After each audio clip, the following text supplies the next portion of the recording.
Meus irmãos, eu peço que a igreja abra as suas Bíblias na primeira carta de Paulo a Timóteo, capítulo 2, versículos de 1 a 7.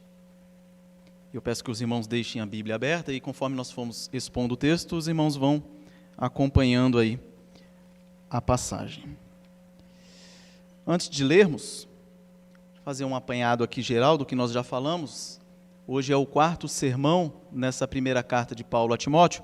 Nós começamos dia 12 de setembro e nós falamos que Paulo estava indo para a Macedônia e ele ficou sabendo que a igreja de Éfeso estava enfrentando alguns problemas e ele não pode ir pessoalmente, ele pede que o jovem pastor Timóteo, seu pupilo, fosse no lugar dele para Éfeso para que ele resolvesse alguns problemas que estavam ocorrendo ali.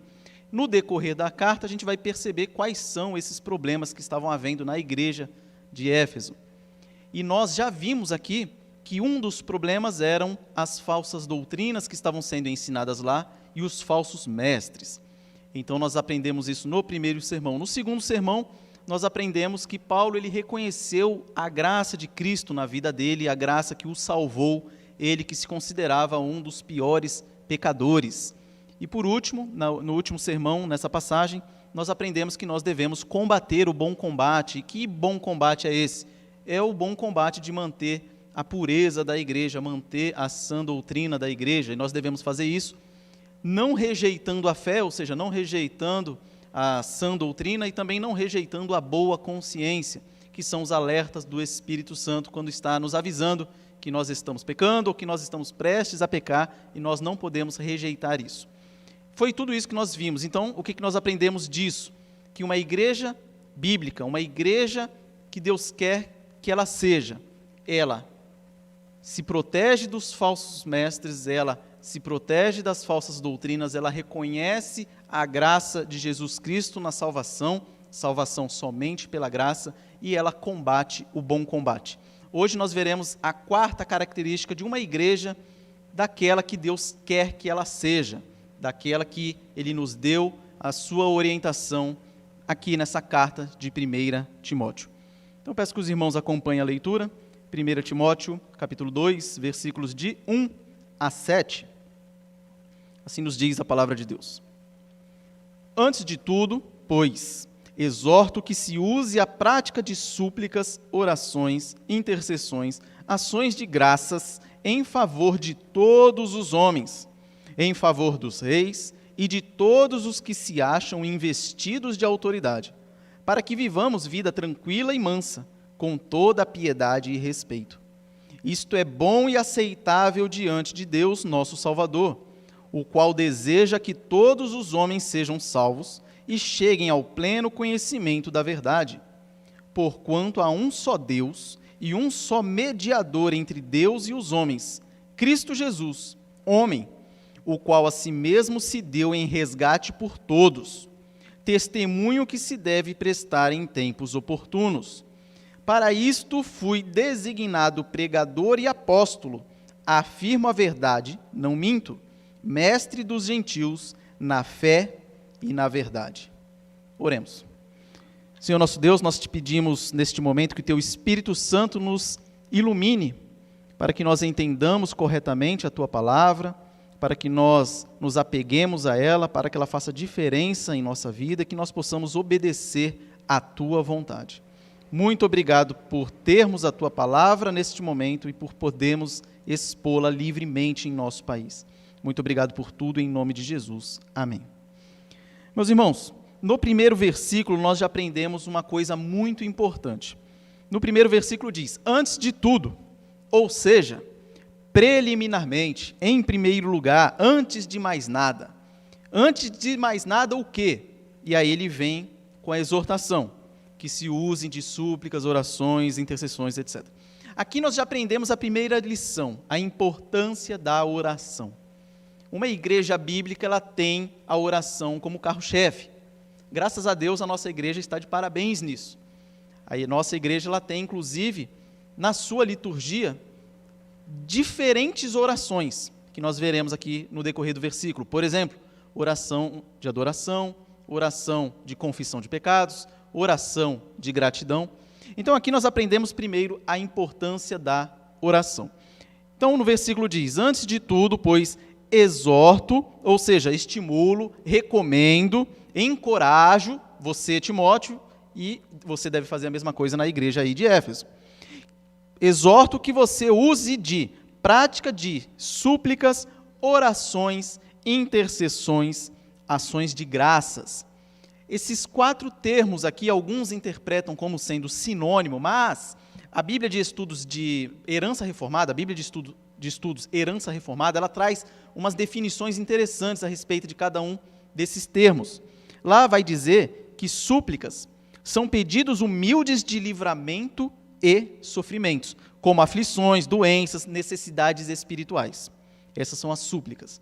Orações são pedidos para recebermos de Deus sua assistência e bênção em nossas circunstâncias particulares. São os pedidos de uma forma geral. As intercessões são aqueles pedidos feitos em favor de outras pessoas. Você está intercedendo por outras pessoas. E as ações de graças são aquelas expressões de gratidão que nós temos a Deus por todos os benefícios que nós recebemos deles. Então vocês percebem que as nossas orações da nossa liturgia, ela meio que se encaixa nisso aqui, na questão de súplicas, orações, intercessões e ações de graças. E é isso mesmo. É assim que Paulo orienta Timóteo para ele fazer e para ele ensinar a sua igreja a fazer também. Então Paulo fala que, faça isso, use essa prática das orações, tal, em favor de todos os homens. Essa parte é a mais importante de nós entendermos para que nós não entendamos errado o resto da passagem. Quando Paulo diz que nós devemos orar em favor de todos os homens, ele não está se referindo a todos os homens individualmente. Eu vou orar hoje no culto, eu vou orar por você, individualmente citando cada um. Não é isso que ele está falando. Ele está dizendo aqui que nós devemos orar em favor de todos os homens, todos os tipos de homens. Ou seja, aqui homens de uma forma genérica. Lógico, inclui mulheres. Então eu tenho que orar por homens, mulheres, por preto, branco, azul, amarelo, vermelho, pobre, rico, patrão, empregado, por todos os tipos de pessoas. Na época de Paulo, pelo escravo, pelo senhor do escravo, pela autoridade, pelo imperador, por todos os tipos de pessoas. Por quê? Se nós entendermos isso de uma forma errada, nós cairemos em 2 cascas de banana que nós veremos daqui a pouco. Então nós temos que entender isso como sendo todos os homens, todos os tipos de homens. Não significa todo ser humano individualmente falando. Imagine que na época de Éfeso, na época do auge da cidade de Éfeso, você tinha por volta de 400 mil habitantes. Então era óbvio que ele não estava pedindo para que se orasse por cada um daqueles habitantes. Ele estava falando de uma forma geral. E é interessante a gente observar que todos os homens aqui envolve todo mundo, inclusive os perseguidores da igreja. Então você vê que Jesus Cristo, lá no Evangelho de Mateus, capítulo 5, versículo 44, ele diz: amai os vossos inimigos e orai pelos que vos perseguem. Então, nesse todos os homens, você engloba todos mesmo, perseguidores da igreja, inclusive aqueles falsos mestres que ele falou na passagem anterior. Você teve lá Himeneu e Alexandre, você tem que orar por eles também. Então, engloba aqui todo mundo. Então, orar por todos é um dever da igreja de Cristo. E Paulo encoraja Timóteo a fazer isso e encoraja Timóteo a que ele faça isso à igreja também. E é interessante essa palavra, em favor de todos os homens, ou seja, em benefício de todos os homens. Isso é muito importante também, não é contra. A hora contra ali a autoridade X ou a autoridade Y. Na sequência, o versículo vai dizer: ore em favor de todos os homens, e aí ele vai especificar ainda mais, em favor também dos reis e de todos os que se acham investidos de autoridade. Por que isso é importante, meus irmãos? Naquela época era complicado o negócio. O sistema romano, ele tinha um sistema de estruturação muito bem definido. Você tinha lá o imperador, você tinha o senado, você tinha os governadores das grandes províncias, você tinha procônsul, você tinha prefeitos, você tinha juízes, magistrados, você tinha uma cadeia hierárquica muito grande. E todo mundo sabe que essa hierarquia deles lá tinha muita injustiça, tinha muita opressão, tinha muitas coisas ruins que essas autoridades faziam contra o povo. E quando Paulo fala, orem por todos, especificamente, ou também por essas autoridades, ele está dizendo, orem também por esses aí que muitas vezes perseguem vocês, que muitas vezes vão contra os interesses de vocês. Então, é orar por todo mundo mesmo, inclusive por esses aí. E agora, o porquê que ele deveria orar por todo mundo, inclusive por esses que oprimiam muitas vezes a própria igreja de Cristo? Lá em Romanos nós temos uma resposta. Romanos 13:1 vai dizer o seguinte: todo homem esteja sujeito às autoridades superiores, porque não há autoridade que não proceda de Deus, e as autoridades que existem foram por ele instituídas. Não existe autoridade que não esteja lá por causa de Deus. Deus, ele é a autoridade em pessoa. Nós recebemos a autoridade delegada por Deus, nós não temos autoridade inata. E isso é importante a gente saber também, por quê? Porque a pessoa que tem autoridade também será cobrada pela autoridade que foi dada a ela. É uma responsabilidade grande. Então, um dos motivos pelos quais nós devemos também hoje orar por todo mundo, inclusive por todas as autoridades, é que essas autoridades foram colocadas lá por Deus. Nós não podemos perder isso de vista. E ele vai continuar dizendo, nós devemos orar por todo mundo, inclusive por esse pessoal aí, para quê? Na continuação do versículo vai dizer, para que vivamos vida tranquila e mansa.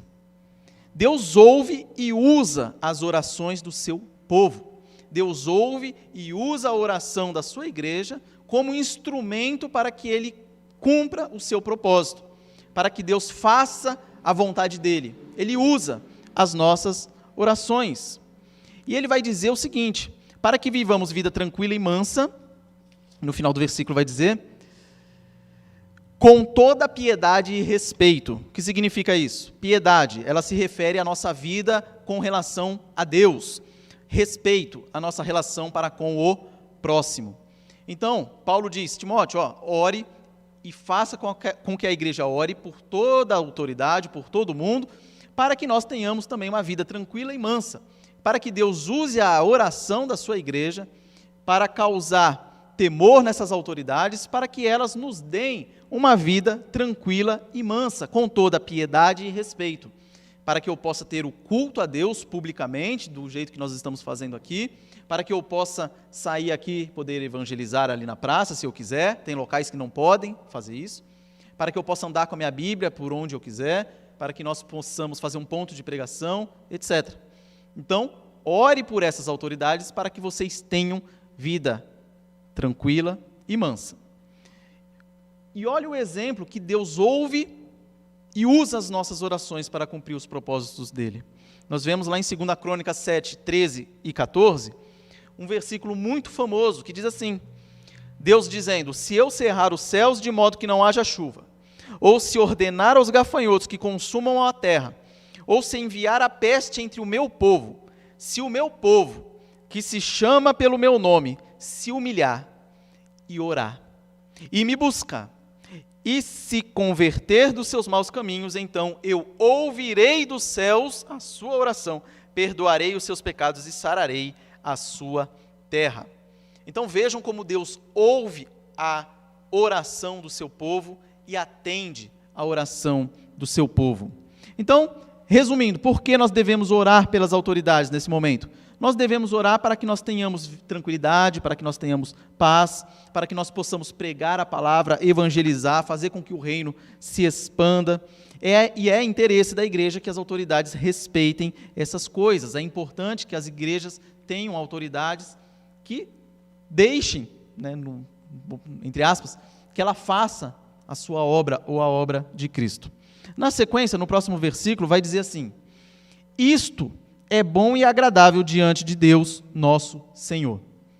Esse isto, meu irmão, na última pregação eu até falei que quando coloca o isto como pronome, ele está se referindo ao que vem depois. A melhor interpretação aqui, ou a melhor tradução, seria da NVI, a Bíblia que ela traduz esse isto por isso, se referindo ao que ele falou anteriormente. Depois, mais para frente, a gente vai ver isso também. Então ele diz, isso, ou seja, o que eu disse anteriormente, é bom e aceitável diante de Deus, nosso Salvador. O quê? Orar pelas autoridades. Isso é aceitável e bom perante Deus, nosso Salvador. Por quê? Porque foi Deus que instituiu as autoridades, como nós já vimos. Veja o que diz Isaías 45:1. Deus dizendo assim a Ciro, o rei ou imperador da Pérsia. Assim diz o Senhor ao seu ungido, Ciro, a quem tomo pela mão para abater as nações ante a sua face. Ou seja, Ciro era um ímpio. Ciro era rei ou imperador de uma nação ímpia. E uma nação que não tinha dó. Passava a espada por onde invadia aí. Queimava todo mundo, matava, fazia de escravos e tudo mais. Então Deus fala que é o meu ungido. Então Deus usa aquela autoridade para que ele atinja os seus objetivos. E depois nós vemos que, como já vimos anteriormente, que não tem autoridade que não foi dada por Deus, e elas terão que prestar contas a Deus por essa autoridade que Deus dá. Então, isso é bom e aceitável diante de Deus, nosso Senhor, que vocês orem pelas autoridades. É bom porque também serve como testemunho para o mundo que a igreja ela não é por si só inimiga de nenhuma autoridade. Então, você orar por todas as autoridades que você está submetido, você demonstra também, você testemunha o Evangelho, você testemunha que você não é opositor dessa autoridade, você não vai contra essa autoridade. É claro, quando a autoridade está atacando as Sagradas Escrituras, a coisa muda, mas aqui a gente tem que entender que a mensagem que está sendo passada é que a igreja não é uma revolucionária armada, por assim dizer, como eram os zelotes na época de Jesus. Nós não somos um inimigo do Estado. Depois, no próximo versículo, você vai perceber o seguinte. Isso ele fala, é bom e aceitável diante de Deus, nosso Salvador, o qual, ou seja, Deus, nosso Salvador, o qual deseja que todos os homens sejam salvos. Isso aqui, meus irmãos, é muito importante. É aquelas duas cascas de banana que nós falamos anteriormente. Se nós interpretarmos essa expressão, todos os homens sejam salvos, a gente pode cair em dois problemas aqui. Qual? Se Deus deseja que todos os homens sejam salvos e alguns não são, quer dizer que o sacrifício de Cristo foi em vão. Quer dizer que ele morreu por alguém que não foi salvo. Então, primeira casca de banana, você reduz o sacrifício de Cristo. Você vai dizer que Jesus morreu por pessoa que não foi salva. Jesus morreu por pessoa que foi para o inferno.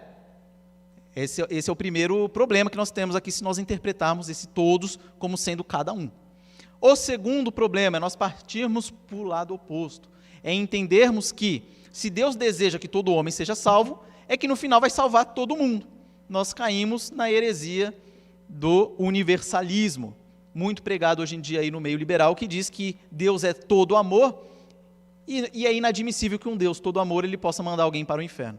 Então eles vão dizer o seguinte, que no final todo mundo vai ser salvo. Se nós interpretarmos esse todos os homens como sendo cada um, nós incorreremos em algum desses problemas que eu disse. Então nós temos que entender aqui da seguinte maneira, o qual Deus deseja que todos os homens sejam salvos, ou seja, que todo tipo de homens seja salvo, ou seja, demonstra que a misericórdia de Deus, ou seja, Deus não vem para um grupo específico, não veio só para os judeus, aquele grupo seleto, não, Deus quer salvar todo mundo, sejam judeus, sejam gentios, sejam gregos, troianos, europeus, africanos, todo mundo, todas as pessoas em todos os lugares, então todos os tipos de pessoas, e ele vai continuar, deseja que todos os homens sejam salvos e cheguem ao pleno conhecimento da verdade. E o que é a verdade? Jesus. Então você percebe a ligação entre os versículos. Fala, Timóteo, ore e faça com que sua igreja ore pelas autoridades para que nós tenhamos tranquilidade, para que nós possamos pregar o evangelho, para que o reino de Deus avance e para que todas as pessoas tomem conhecimento da verdade que salva. Qual é? Jesus Cristo. Então você vê essa ligação aqui entre os versículos. E por que que aqui nós não podemos interpretar como todos os homens individualmente? Porque Deus, ele tem os seus eleitos. Jesus Cristo não morreu por todo mundo. Jesus Cristo morreu pelos seus eleitos. Como eu provo isso?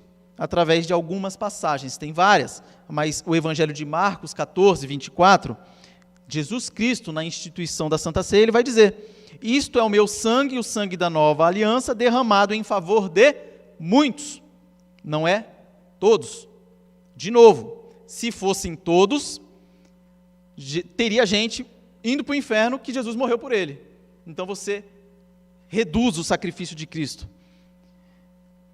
João 6,39, e a vontade de quem me enviou é esta, Jesus falando, que nenhum eu perca de todos os que me deu. Ou seja, se tem alguns que ele deu, tem uns que ele não deu. Mais um exemplo disso que nós estamos dizendo.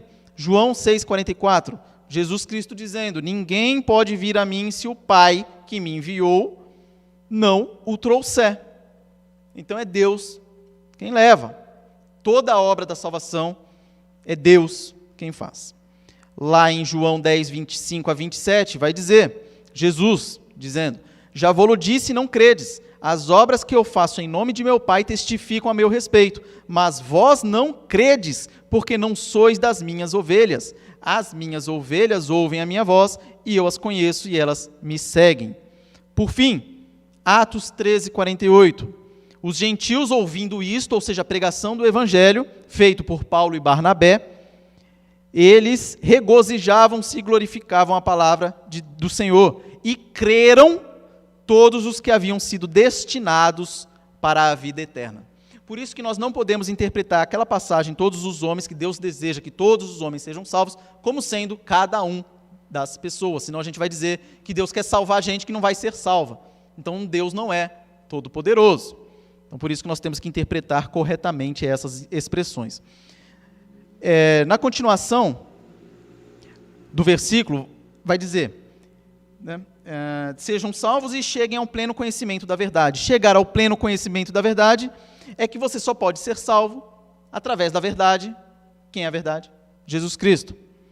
João 14, 6. Jesus diz: eu sou o caminho, a verdade e a vida. Ninguém vem ao Pai senão por mim. No próximo versículo ele diz: porquanto, ou seja, visto que, porque há um só Deus e um só mediador entre Deus e os homens, Cristo Jesus, homem. Neste versículo ele está atacando o que provavelmente acontecia muito em Éfeso, que era a questão dos vários deuses. Nós falamos aqui lá no início a respeito da Diana, que era uma deusa muito importante ali para os efésios, a Diana dos Efésios. Também tinham outros deuses, outras entidades ali. Nós falamos a respeito das emanações gnósticas.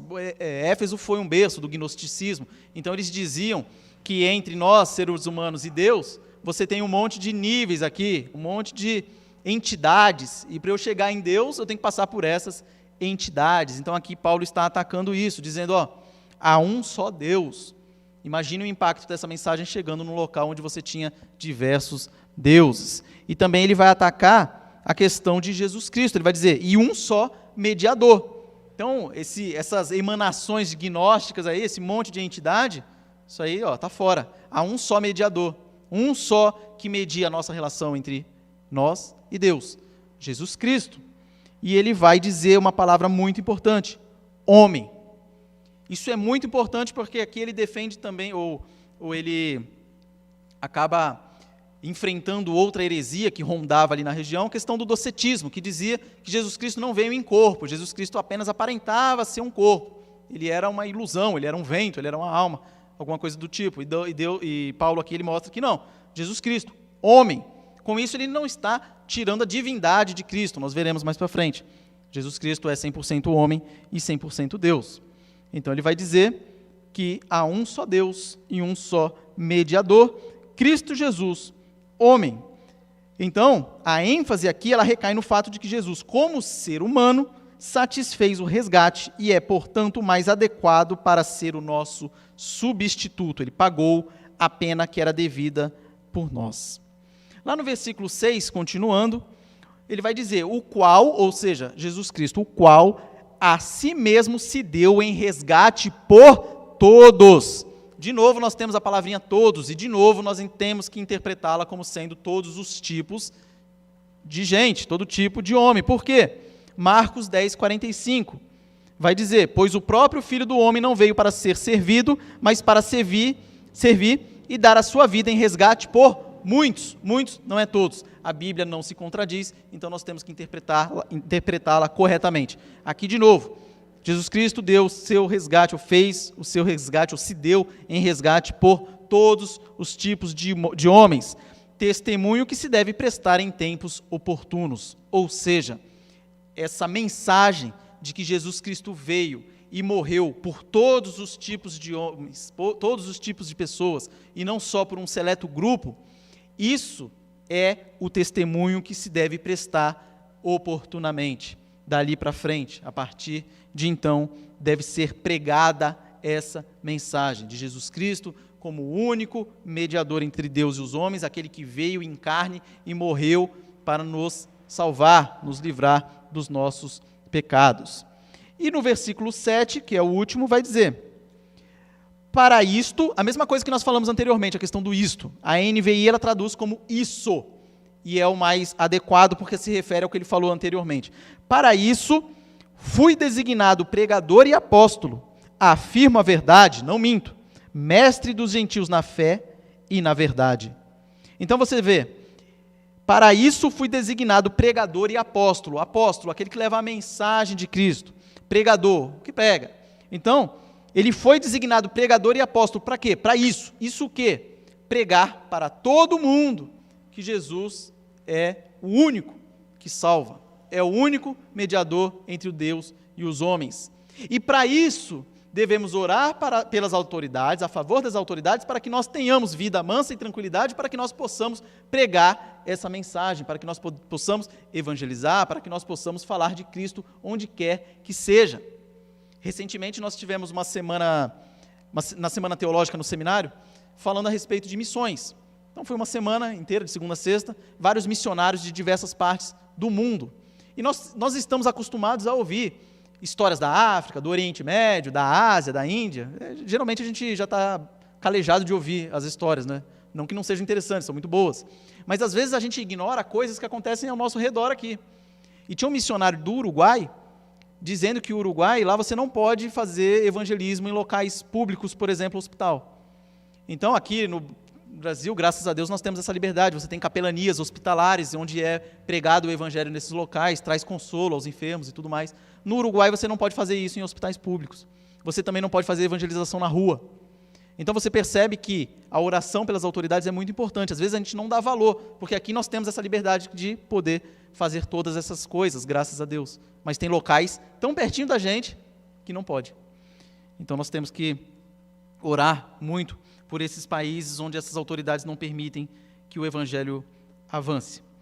A conclusão que nós chegamos aqui, depois de tudo isso, meus irmãos, é o seguinte: nós aprendemos que a prática da oração pública na igreja, ela deve ser prioridade na igreja. Nós devemos usar práticas de súplicas, orações, intercessões e ações de graças. Devemos orar em favor de todos os tipos de pessoas, inclusive nossos inimigos e as autoridades. Nós não podemos ser o árbitro de, aquele ali não tem mais jeito, não vou nem orar. Não, essa autoridade X aqui, não vou nem olhar por ela não, ele não tem jeito. Não é isso que a Bíblia nos ensina. Nós aprendemos também que Deus usa nossas orações como instrumentos para Ele atingir a vontade dEle. Nós aprendemos também que Deus mostra sua misericórdia ao dizer que deseja que a salvação chegue a todos os tipos de pessoas e não só a um grupo seleto, como muitas religiões e seitas pregam por aí. Muitas religiões fechadas ou exclusivistas que pensam que só eles serão salvos. E isso não é de hoje. Desde lá dos essênios, lá na época antes de Cristo, o pessoal já achava que eles eram um grupo separado, por isso eles foram para o meio do deserto. Que a verdade, nós aprendemos também que a verdade que leva à salvação é Cristo, que é o único mediador entre Deus e os homens. Aprendemos também que esse Jesus Cristo, ele é 100% homem, 100% Deus, morreu para salvar todos os tipos de pessoas, sejam homens, mulheres, idosos, crianças, pretos, brancos, amarelos, vermelhos, estrangeiros, judeus, todo mundo. E Paulo foi designado por Deus, pregador e apóstolo, a fim de testemunhar essas coisas que nós falamos agora. Algumas aplicações práticas, meus irmãos, para nós encerrarmos. Acaba a primeira aplicação sendo o primeiro item da conclusão, que a igreja tem que ter como prioridade no culto público a oração. Graças a Deus, aqui na nossa igreja, nós temos seguido essa oração de Deus. Devemos também não orar apenas por nós, e sim por todos, inclusive nossos inimigos. É uma dificuldade, todo mundo sabe, mas nós devemos fazer isso. Devemos orar também para que essa autoridade seja exercida em prol do povo, para que nós tenhamos tranquilidade, para que nós possamos fazer avançar o reino, para que nós possamos pregar o evangelho, para que nós possamos fazer o que tem que ser feito para a honra e glória do nosso Deus. Nós devemos ter em mente também que Deus tem seus eleitos espalhados por todos os lugares, por isso nós devemos parar de pensar que, como eu já disse, fulano de tal não tem jeito, você não sabe, Deus pode trabalhar a vida dele, e nós temos diversos exemplos na história de que pessoas que muita gente podia deixar de falar assim, esse aí não tem jeito, Deus foi lá e fez uma obra gigantesca na vida dele. O próprio Paulo, que reconhece a graça de Cristo, como nós falamos anteriormente, que ele falou, eu, o maior dos pecadores, a graça de Jesus foi longânima e ele me salvou. Então nós não podemos ser, temos que ter essa sabedoria e entender isso, que nós não podemos falar que para esse não tem jeito, para Deus tudo tem jeito. A oração pública promoverá a proclamação do evangelho também e servirá de exemplo para o mundo de que nós não somos igual ao mundo. Então as nossas orações, elas também servem como testemunho. Como Paulo, nós cristãos devemos testemunhar essa verdade de que Cristo é o Salvador. E por fim, que nós creiamos no poder da oração, que nós creiamos que Deus ouve a oração do seu povo, Deus atende a oração do seu povo e Deus usa a oração do seu povo para cumprir os seus propósitos e nos fazer mais íntimos dele. Salmo 6, 8 e 9 diz, apartai-vos de mim todos os que praticais a iniquidade, porque o Senhor ouviu a voz do meu lamento, o Senhor ouviu a minha súplica, o Senhor acolhe a minha oração. Que Deus nos abençoe, meus irmãos, e faça com que nós possamos cumprir fielmente com a vontade dele.